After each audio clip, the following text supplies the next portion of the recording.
Hey everybody, this is Mike with Free-Roaming Hiker, and I am currently doing a scenic lava trail at a rest area along I-15.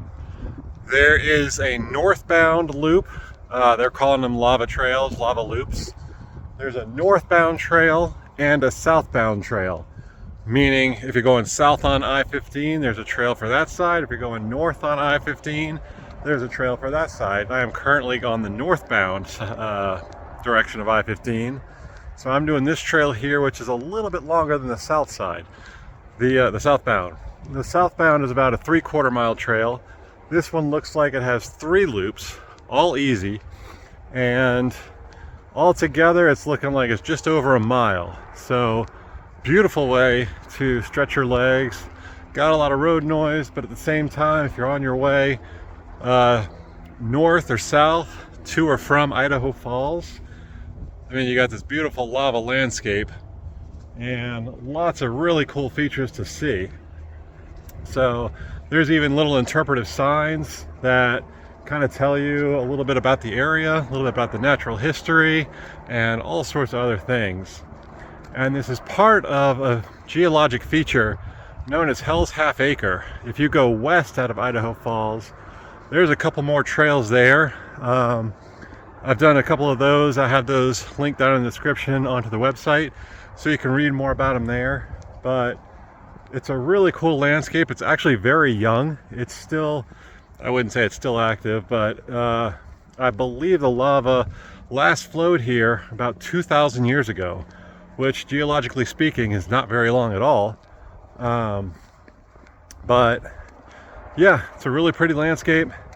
Not terribly long, not a lot to say about it or post about it, but it's a pretty rest area, probably one of the more scenic rest areas you could stop at to check out and see some really cool lava features. So yeah, we'll go do these loops and show you what it's all about.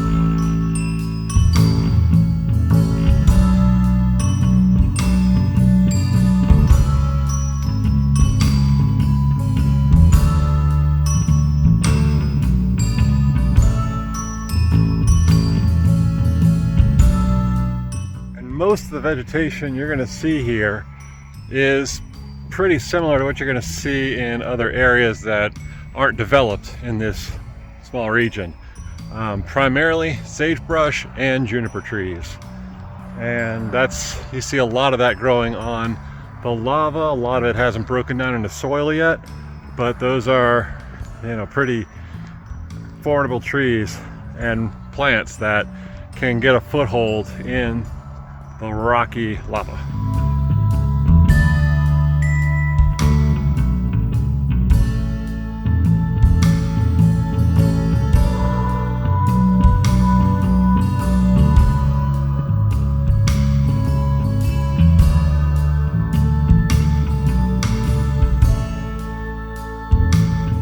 And so according to that little sign that I just saw, this lava flow is 4,100 years old. So I was about half the time off.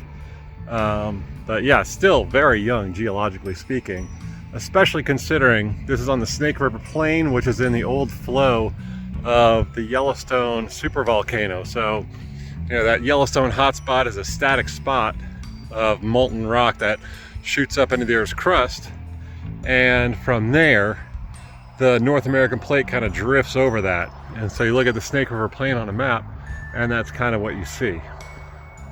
It leaves a big scar, and so this was certainly in the wake of that. And yeah, the lava was still active much more recently, because the last Yellowstone eruption was 640,000 years ago, and so if this is only 4,100 years ago, definitely still some activity going on. So, not that it's right now dormant right now, but who knows. So just climbed up a staircase, got a great little overlook of the area.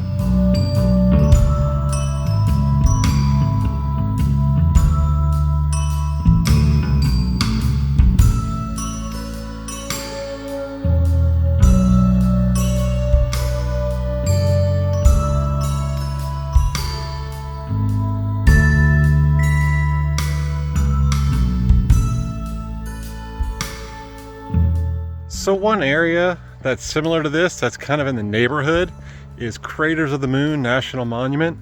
That's out, say, an hour or two west of Idaho Falls. If you're in Jackson Hole, you're looking at about a 2 or 3 hour trip, probably closer to 3.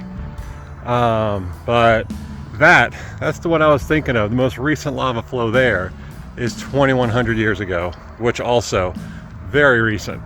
And it looks a little bit younger than this because this has had 2,000 more years. You see a little bit more vegetation, whereas Craters of the Moon doesn't have quite as much vegetation. It's still got a little bit, but it's definitely a more volcanic looking landscape. And definitely worth putting on your radar if you've never been there, because it is a pretty amazing spot geologically speaking, and it's got some really cool cinder cones and all sorts of other stuff, some really great hikes there. And yeah, it's all part of this interesting volcanic landscape that you find out in the eastern Snake River Plain. Lots of great little lava spots. So, be sure to check this out if you are passing through the area, because the other nice thing about this is there's nobody on this trail. There are probably a few dozen cars down in the parking area, trucks as well, and I'm the only one hiking this trail. So people are just missing this incredible lava landscape that's right here that you can kind of check out and enjoy. This is a little spur to a sign right here, talking about how the lava breaks down into soil from lichen. Yeah, really cool place. I mean, I'm kind of a geologic nerd, but I don't even think you need to be a geologic nerd to appreciate that you're walking through a lava field that flowed only 4,100 years ago. That's pretty awesome.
Yeah, so this is a super easy trail, all paved, only 2 or 3 staircases if you do the entire thing. Beautiful, a lot of road noise from the interstate, but at the same time still a really pretty stop, really cool landscape, lots of neat stuff to see, lots of great signs that are kind of educating you on a lot of the geology and a lot of the terminology and things like that, and it's well worth it. If you're traveling to or from Idaho Falls, you're about, this I'd say is like 15 or 20 miles south of Idaho Falls. So if you find yourself here going northbound or southbound, be sure to stop at one of these trails and give it a shot, because it's great. Lots of cars in the parking lot and I'm the only one on this trail, so you have it all to yourself. And yeah, fantastic trail. So if you like this video, please like and subscribe. If you have any questions or comments, leave them down below. Thanks for watching. Happy trails.